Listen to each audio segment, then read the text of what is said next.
'Cause two can keep a secret if one of them is dead.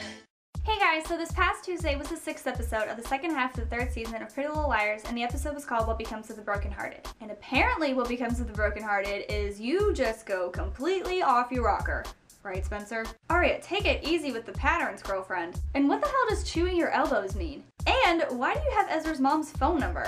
Well, now who's slutting it up, Spencer?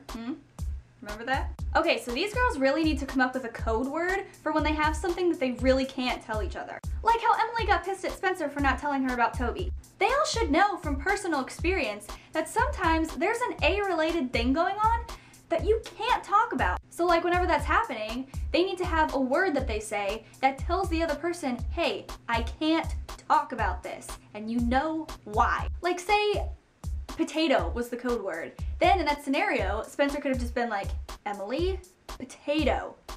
Then she would have got it and left it alone.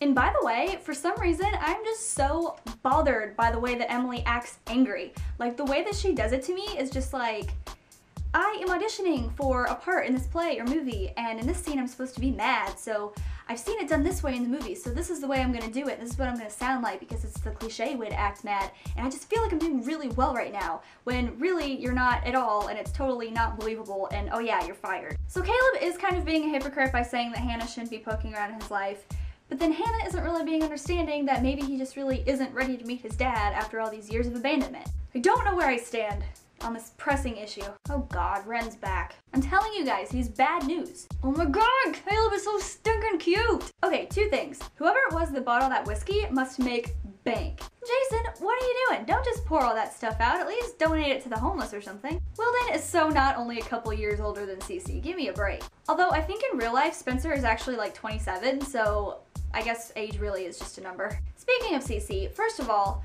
are we supposed to assume that that flashback Jason had was legit? Or is it possible that it's not because he was messed up in the flashback, so maybe he was just seeing things? And second, if it turns out that Cece is the head A after all this time, everyone better watch out because I will flip. Oh my god, who called it? Spencer went buck wild on Mona. I think if I were her though, I probably wouldn't have even tried strangling her. I probably would have just started beating the crap out of her. Like there would have been blood and hair pulling and missing teeth.